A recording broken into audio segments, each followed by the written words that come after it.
Okay. Okay, put Yeah. it in. Yeah.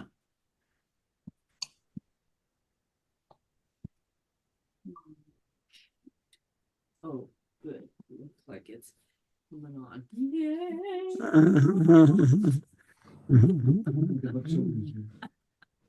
Oh, thank goodness. Okay. So I've promised that I would be avoiding current events, especially breaking news, but I'm making an exception today, as I indicated earlier.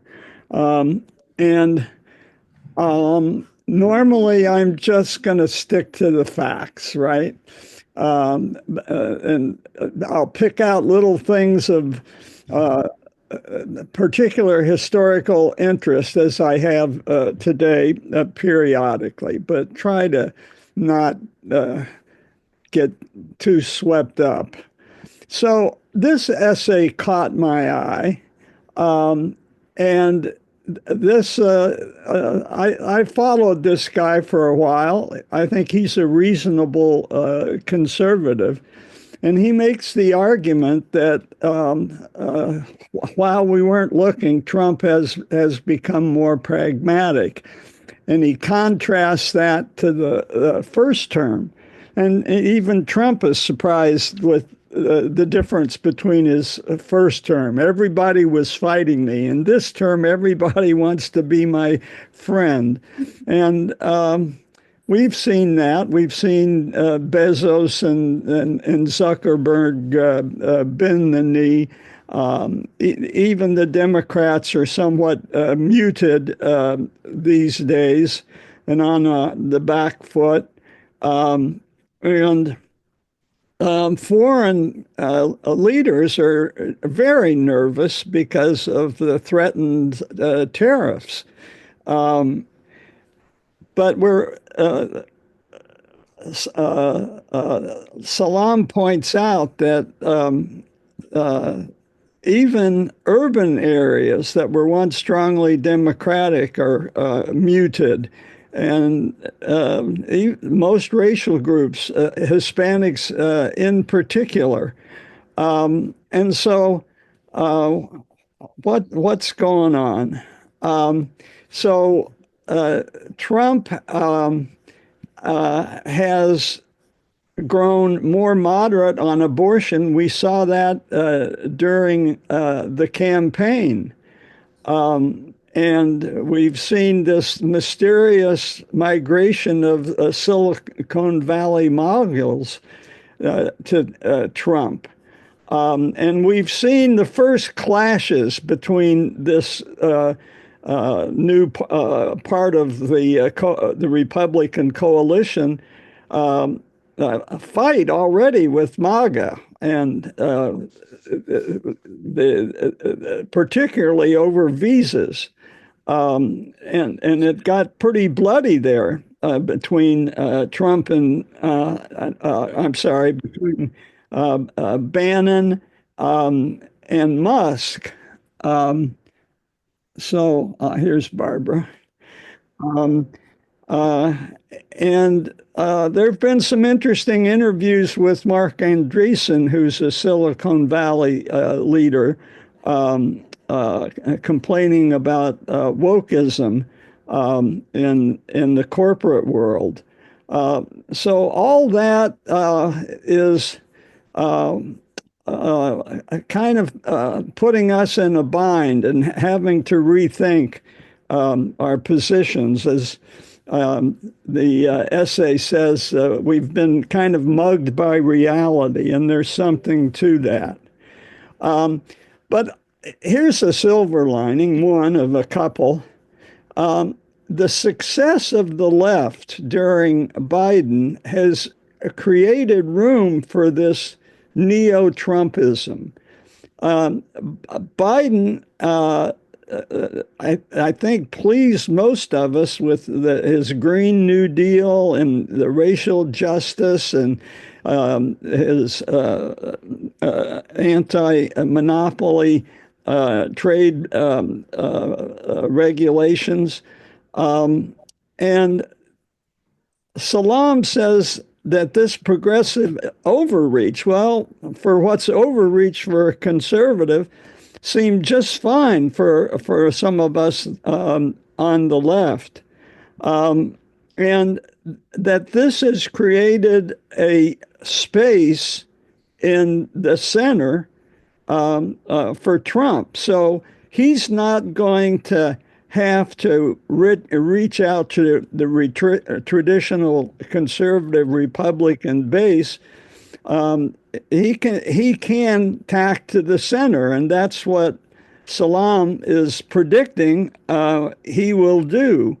And so this is the Overton window, and it's a concept where you stake out a more extreme position on the political spectrum, and that creates space for a shift of the whole political spectrum. And that's what he's arguing has happened. And it was really the success of Biden, who arguably maybe achieved more than Bernie would have achieved. And I think that's the position of Heather Cox Richardson, who writes on this quite a bit. So it's not just this conservative Ryan Salam. I've mentioned abortion. Trump has said, hey, it's a matter of states' rights. And he doesn't talk about being pro-life per se. And that's been a blow to the pro-life coalition, which has been so used to him giving them cover. And that the conservatives, if they want, can just deal with their opinion on gender ideology, and they can talk about the social media addiction and focus on that instead of what they were focused on in 2015. We'll see. Maybe this is pie in the sky and too much of a silver lining. But the Democrats have to realize that the liberal border policy did put a strain on social services. And who suffered from that? It was actually a lot of second generation immigrants that were paid the price for that. And inflation also was, of course, a big factor. And many said that inflation was from welfare giveaways. Well, it's certainly more complicated than that. To say the least. Yeah. And so Salam predicts that there'll be just an emphasis on law and order, pro-growth, assertive foreign policy, and a more selective approach to immigration. We'll see if he moderates that. In lieu of the visa fight between Musk and Silicon Valley and Bannon and the MAGA, he made a decision, and he came down on the side of the Silicon Valley and supported those visas. So that kind of maybe is tipping his hand for his new thinking. So we'll see. And he might even see a move to the center as an opportunity to form an ideological legacy. He doesn't believe in anything. We can't quite figure out what he believes in, but maybe he'll settle on a more centrist ideology. Anyway, that's Salam. Aiko. The thing is, his move for the H-1B visas are for the tech guys and for upper class people. He's come down on Afghan refugees, and closed that door. So, maybe he's seems like he's moving, but he's moving in the direction of privilege, not the average man.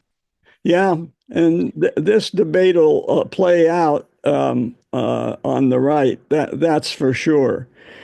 Salam makes the other point that the judiciary has not been in lockstep with Trump.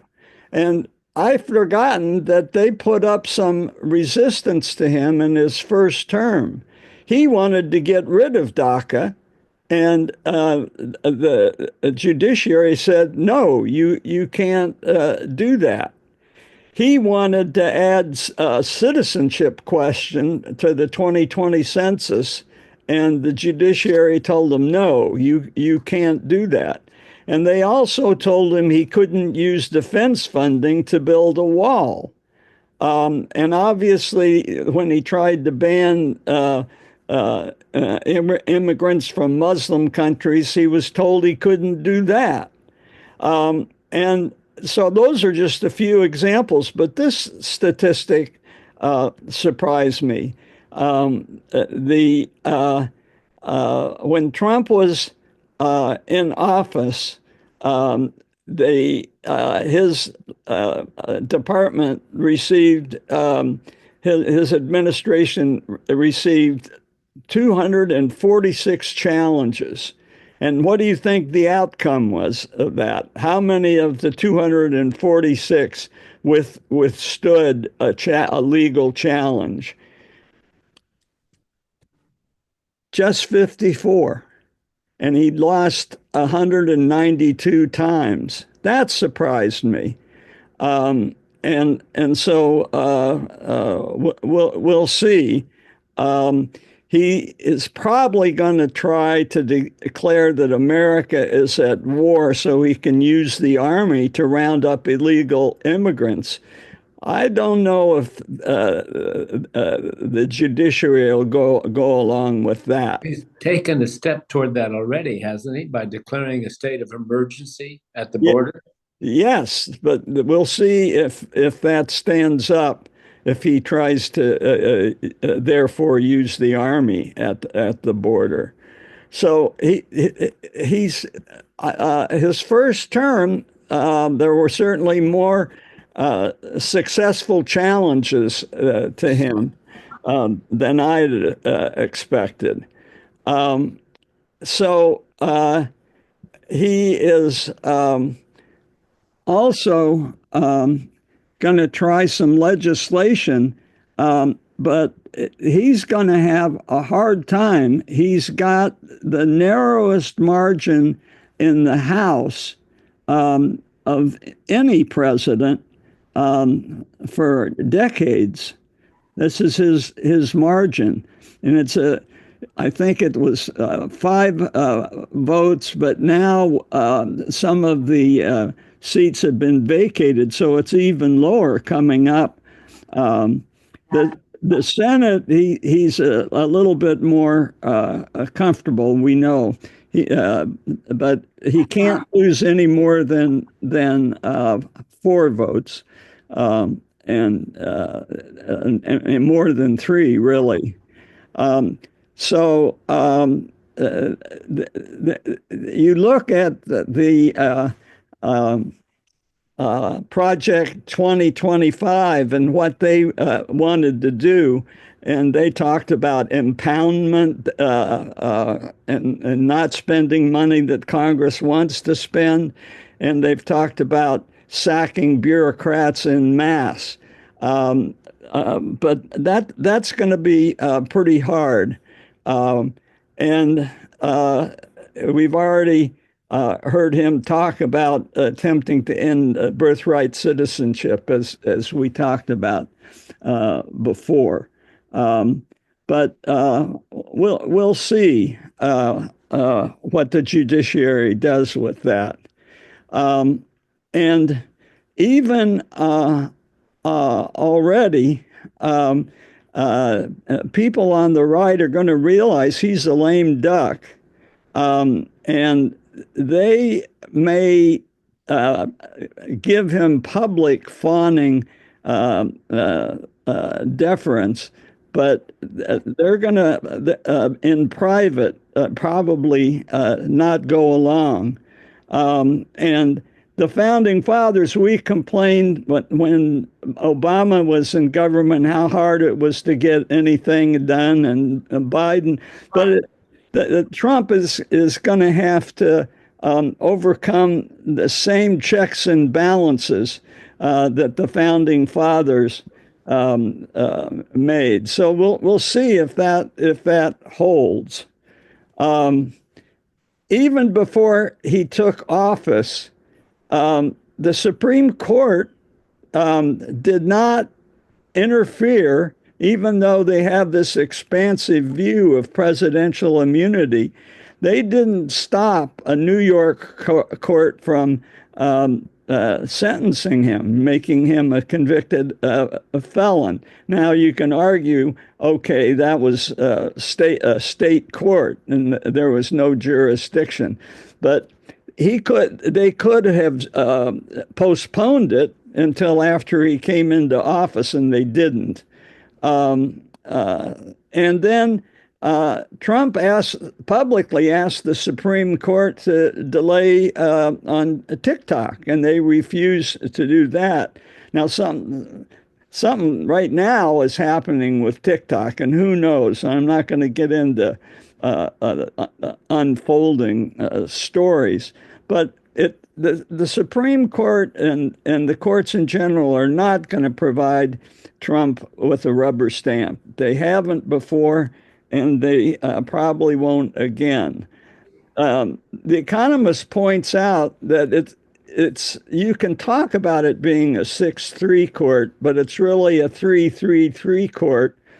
And surprisingly, Roberts voted with Elena Kagan as often as he did with his most conservative flank.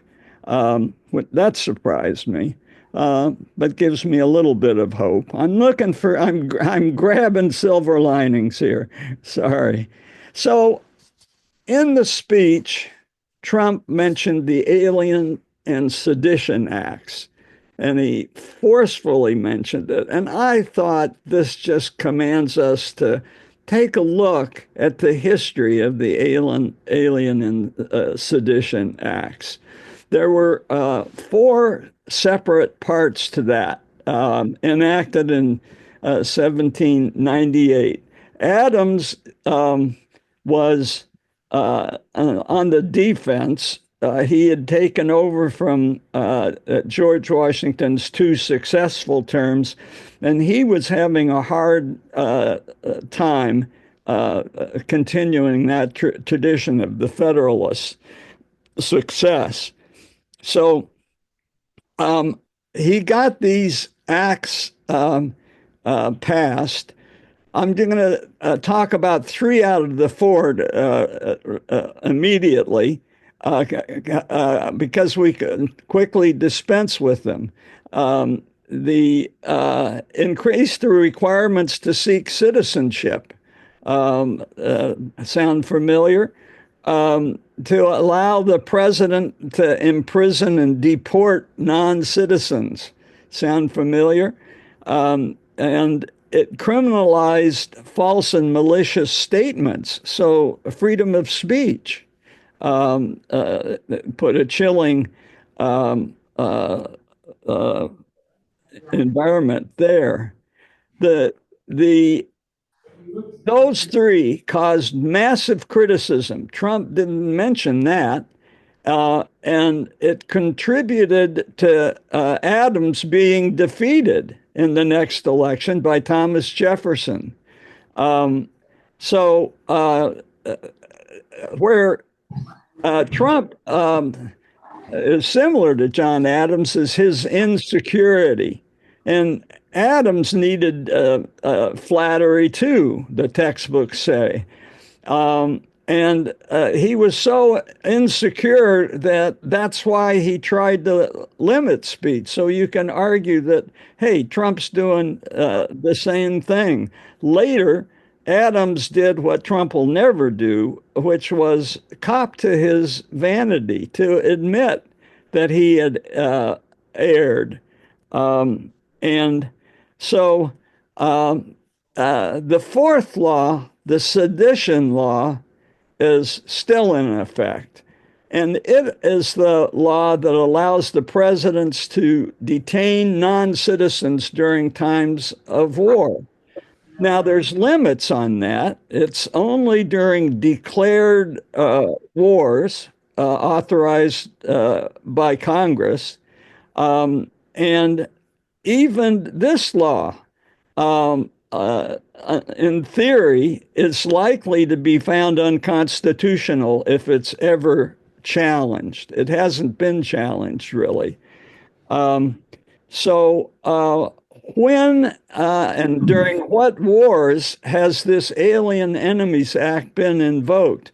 Well, there was the war that Adams was trying to fight, an undeclared naval war with France. And he declared it then. And it was declared again in 1812 against British citizens, and again in 1917 against German and Austro-Hungarian nationals. And of course, in World War II, Roosevelt used it, but not in the way you're thinking. It was used against non-citizens by Roosevelt, 31,000 of them, some Japanese non-citizens, but mostly German and Italians. And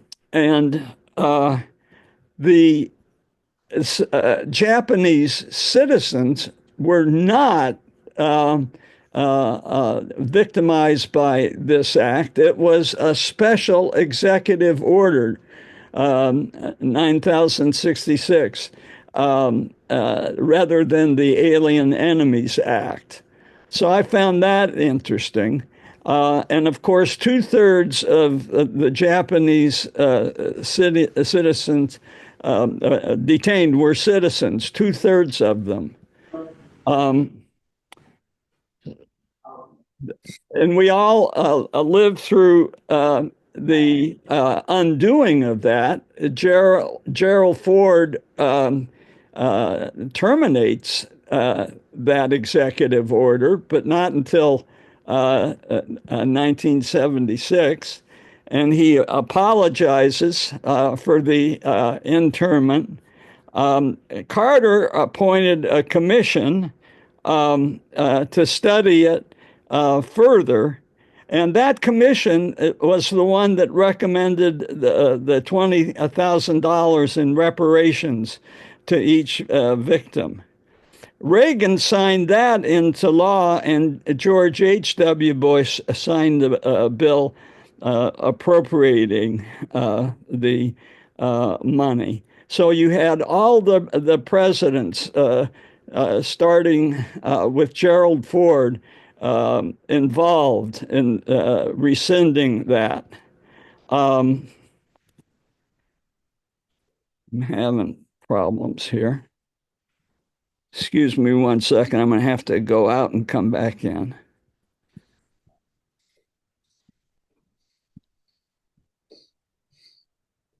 Just add that I was at visited Manzanar last September, and a couple of the slides you're just showing are on the magnificent museum, which is part of a quite well preserved Japanese internment camp. Yeah, and I think we mentioned that Aiko and Shigeko went back to Heart Mountain. When we were down in LA over Christmas, we went to the Japanese American Museum down there, and we learned about these three gentlemen. They all challenged that executive order, and they all lost. at that time, in the shadow of war, in the fog of war.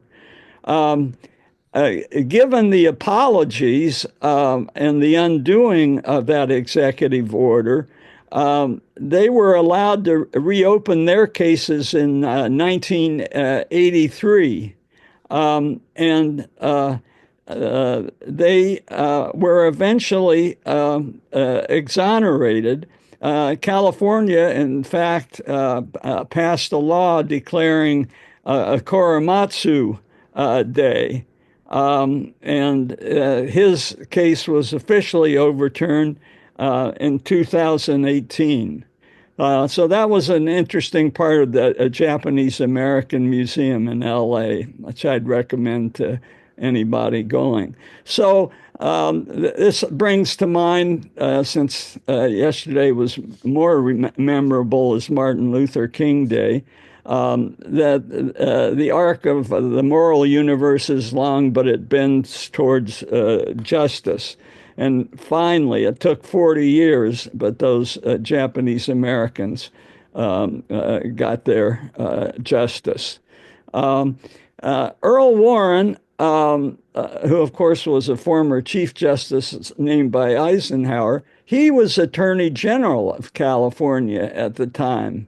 And it's very moving to read the history of that time, that decades later, Chief Justice Warren, when talking about this chapter of his life, wept in public.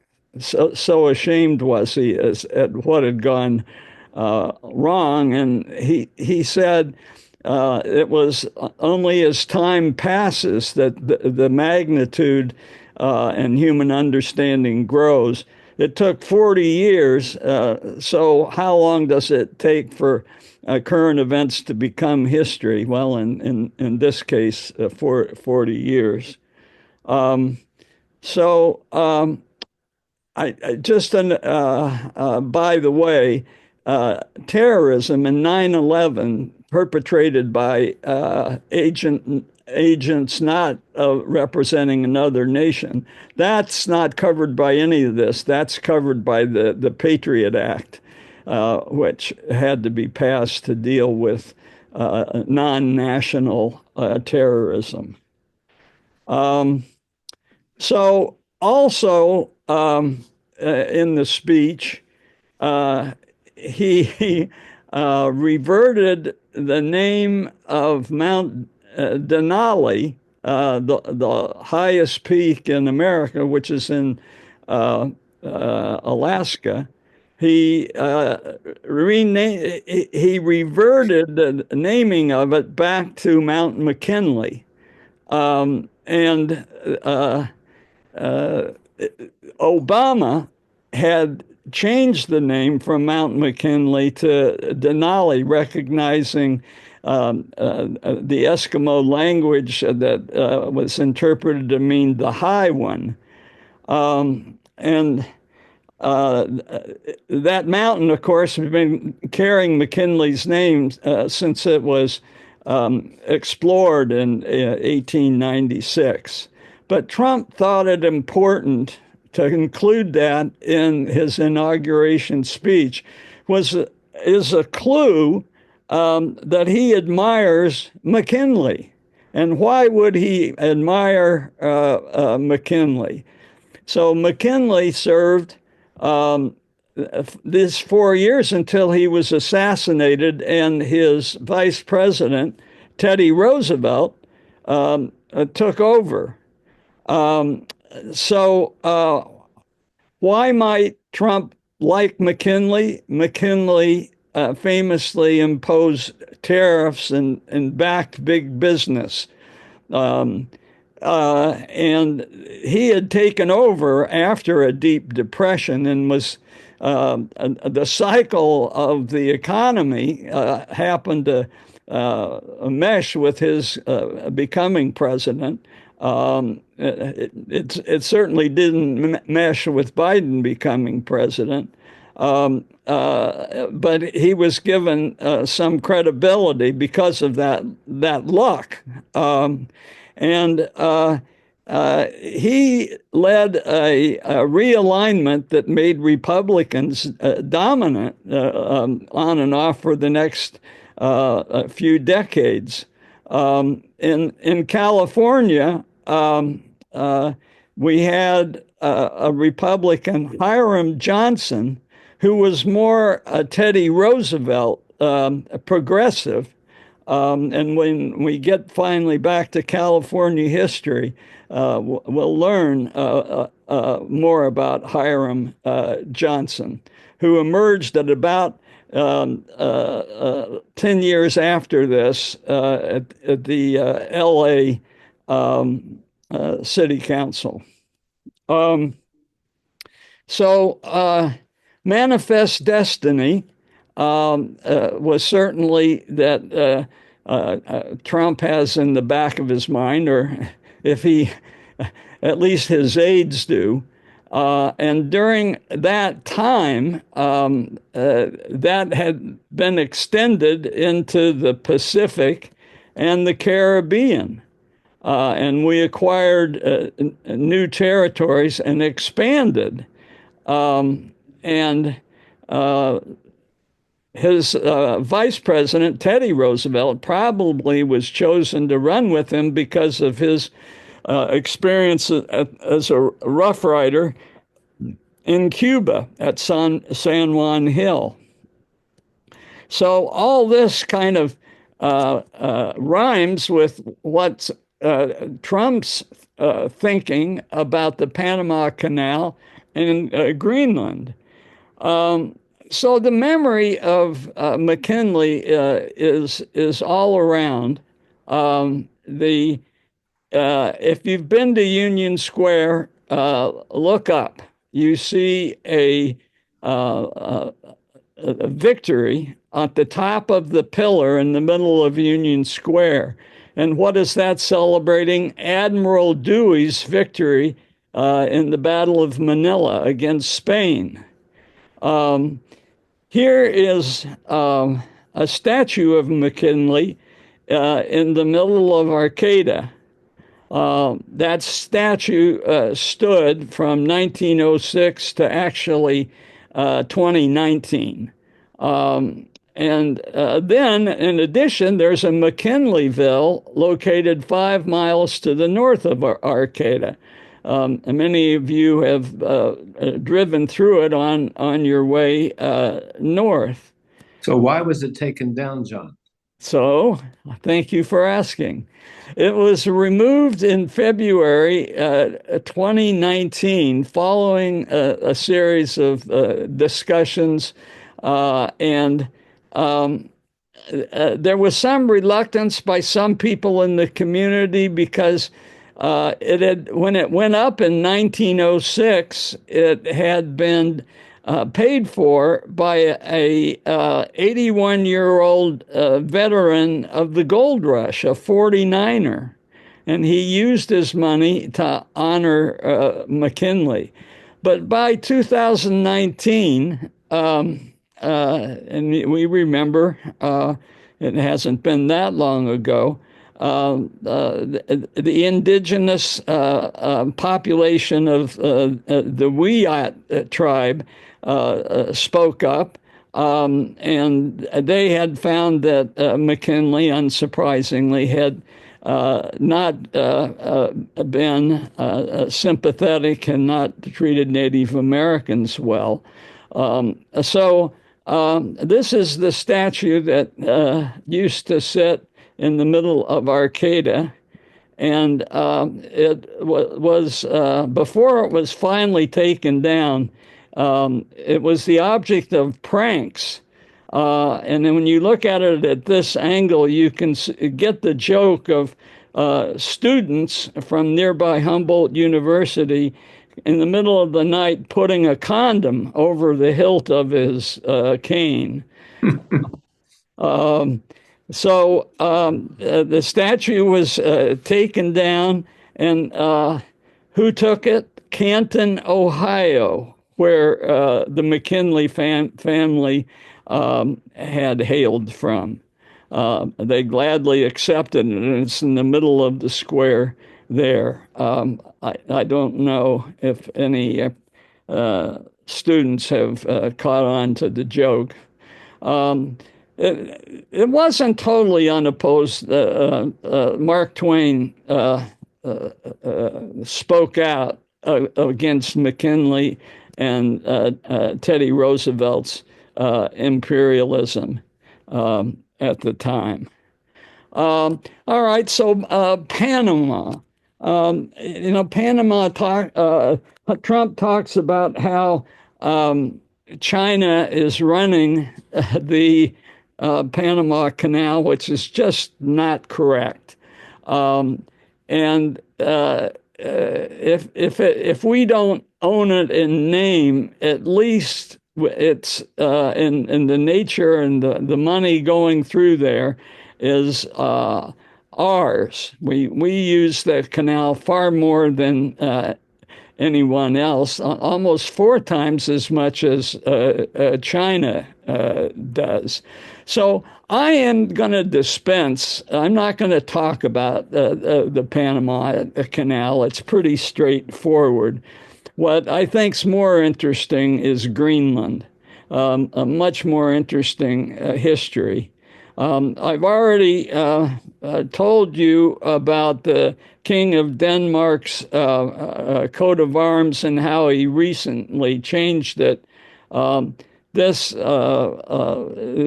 is part of their federation, and the polar bear is supposed to be represented by represent Greenland in their federation, and he recently changed it so the polar bear is much bigger in the federation.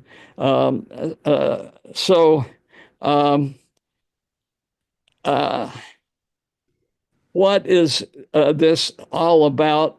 One person thinks that the designs on Greenland are to distract his MAGA group from their concern about immigrants on H-1B visas, that he's just using it as a distraction, as he is renaming the Gulf of Mexico to the Gulf of America.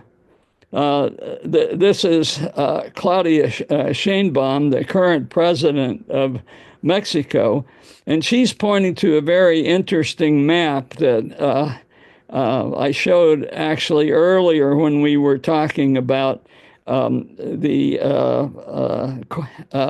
Cortez and the early discovery of Mexico, that California was terra incognito and not even there.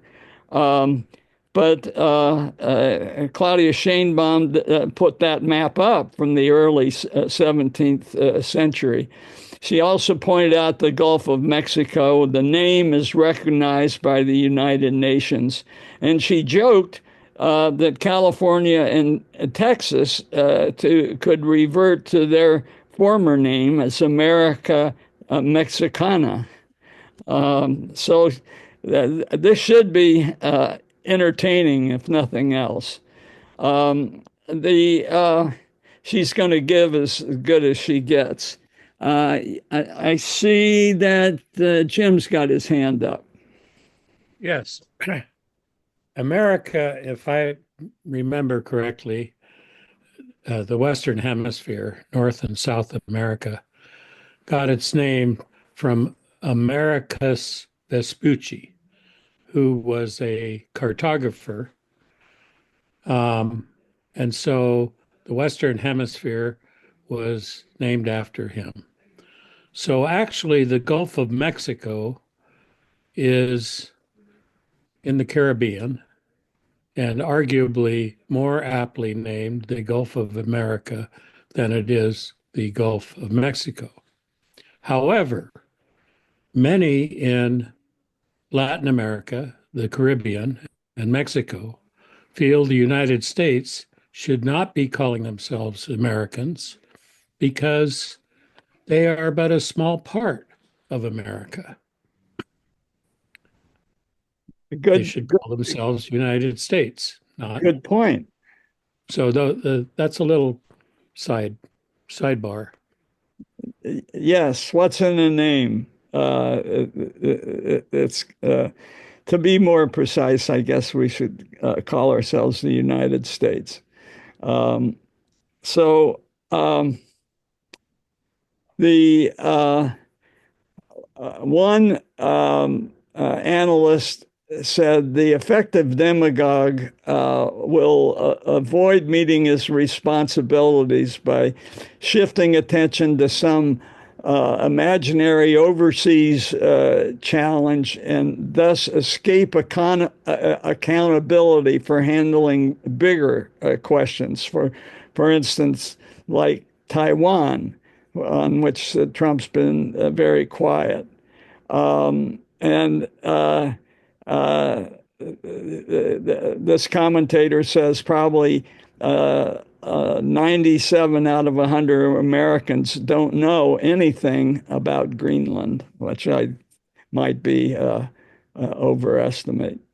He talks about experialism, which is what Trump is doing, this device, to avoid doing anything of substance. He gives it a name, which I thought was clever. Greenland is an autonomous territory, and that doesn't keep Trump from trolling and landing there, and Donald Trump Jr.'s been there trolling. I thought it would be useful to just go back and do a brief history of Greenland, and that it was inhabited before the Inuits, before the Eskimos, by prehistoric societies in the Arctic region. And there was a whole Paleo-Eskimo culture there called the Independents, named after a fjord in northern Greenland, the Independence Fjord. And this Paleo-Eskimo culture was described. Yeah, Jim, did you have your hand up? Well, I'm a little surprised that it's only 3,700. I know Alaska would be 37,000 years ago, but maybe Greenland was only inhabited 3,700. That's possible. Yeah, I'm not sure about that, but then came the Dorset culture, which started around 500 BCE and lasted up to 1500 CE, and they were advanced enough to figure out how to hunt seals straddling inflated seal skins, so that they could throw a harpoon without risk of tipping over a canoe. And look at this ivory carving that they had. I think that's pretty spectacular. So when we get to talking about today's Greenlanders and what they want, they do have a culture and they do have a history. They have an identity. They're not just potted plants. So the Dorset culture is here in Brown, and all of a sudden we get Europeans showing up. The early predecessors of the Vikings in a purple color. And as you progress through the years, and we'll remember Leif Erikson was said to have set foot on North America, As time goes on, we see the Vikings make a foothold, a little bit larger foothold, but they've disappeared by 1500, which is interesting. Another culture, a truly Inuit one called the Thule culture, arrive. And they and the Dorsets know how to live off of the land and the sea. But the Norse, they weren't able to make a go of it on Greenland because they didn't have that understanding. And it just reminds me of the Spanish, who couldn't survive in California without livestock, namely cows. They just couldn't make a go of it. Whereas native Californians, like the Miwoks, and Bruce volunteers in the community garden that hosts a Miwok village. They could live off of this land where we're currently living without cows. And so a similar thing happened on Greenland, and I think that's probably some sense of pride for the Greenlanders of today. They had a culture, a social structure. They had some metal, copper. Apparently, there are deposits in the Western Arctic, and iron, which people think came from meteorites, which are more apparent in a place in the Arctic than they would be landing in the middle of a desert. And all this history first came together, put together by Danish scholars, but not until 100 years ago. All this was something new. And the political entity of the time was the Denmark-Norwegian country. And it included Iceland. This is Denmark. Here's Norway. They were a unified being. And the 100 years later, enter the United States into the Arctic. And that's where Secretary of State Seward, Lincoln's Secretary of State, purchases Alaska, but he had also commissioned a report on the feasibility of acquiring Greenland. So this is not a new idea. This is not a new idea.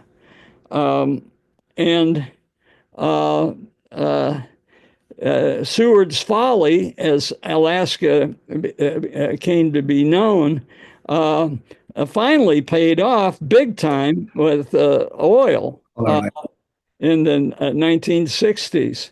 But at the time, the Senate shot down his proposal that the United States also take in Greenland as the work of a madman. And so it's not a new idea. America has had success with Denmark purchasing territories, and this starts as early as with Andrew Johnson, who wanted to purchase the Caribbean islands. That Denmark occupied them from its Navy days. And an agreement, in fact, had been reached, but was never voted on by the Senate. So that was a long time ago for the Danish Virgin Islands. And what of value was there on these islands? Enough for Danish colonialism, sugarcane mostly. Um, and these are the islands that we're talking about.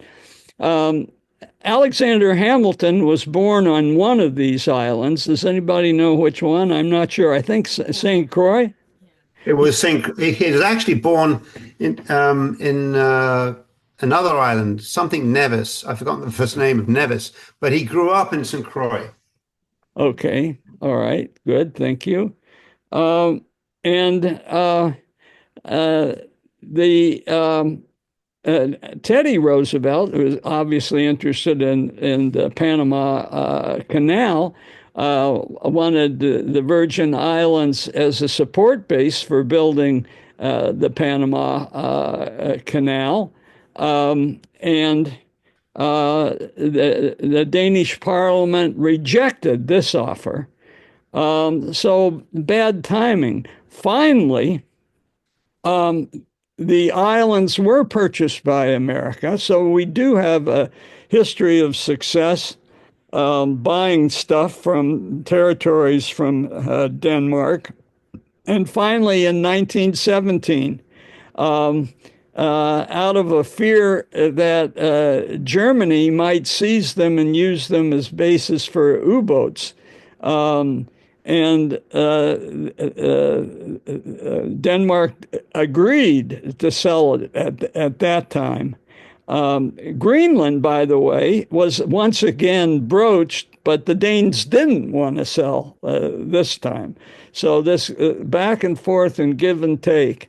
But I think this will be a good place to stop because things are going to change with World War II in the history of Greenland.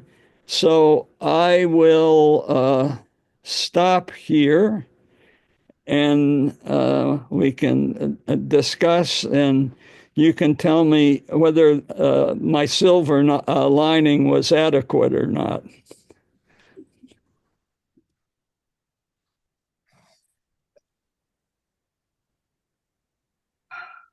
Well, I don't know if it was adequate,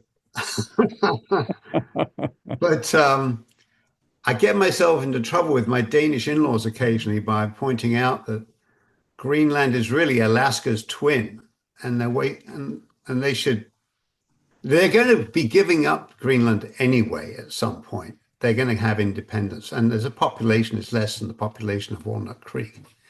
And Americans, the United States, has got enormous bases on Greenland. One, I think, is an air base, and the other base, I think, is now operated by the latest Department of the Armed Forces, the Space Force.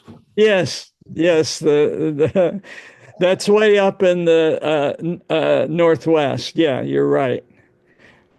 And so good. You're anticipating next week our continuation. That's what we'll get to. And the other thing we'll get to next week is how important Greenland was in the Second World War. Before America even got into it, there was this amazing battle to sink the Bismarck, made into a movie of the same name. So we'll get that next week as well as we look at the military strategic value of Greenland. Not only is it strategic for monitoring missiles flying overhead, because the flyway between Russia and America goes right over Greenland, but it's also valuable in monitoring submarines coming through a narrow gap between Greenland and Iceland. And we'll get into all that next week. It's also supposedly very rich in precious metals. Yes. So, if I may, just to comment on the tariffs, you said that we really can't be sure of Trump's evolving political philosophy, but a constant of his behavior is an interest in self-enrichment. And the thing about tariffs is you can grant exceptions to particular industries. And now that he's immune from any charges for corruption, I think once the tariffs are imposed, Trump will sell exceptions to Canadian, Mexican, Chinese, and other corporations. It's a money-making plan. That's my prediction. Well, we'll see. I agree, and Musk will benefit as well. Whatever you do, Musk can benefit. And I read this morning that the Trump crypto coin would be quite an effective backdoor secret way for him to get paid off when he's permitted, I think as early as April, to sell his holdings of his own crypto coin. Yep, that's the way. So slimy. I think his wife also has her crypto coin as well. It's worth what, 600 million or something. 5 billion is what the internet said, and Trump's 30 billion. I think that's a calculation, but it's too much. So, John, I think your silver lining is questionable. Yeah, I don't see one. maybe silver plated. Well, it looks, you remember all the talk about the emollient clause in the Constitution during the first Trump? It looks. John, it's not emollient. John, it's not emollient. That's for your dermatology. Oh, thank you. It's emoluments. Emoluments. That makes it all sound quaint, doesn't it? Yes, we've gone from selling suites at the Trump International Hotel for $1,000 a night to billions for a coin. I don't know why I'm laughing.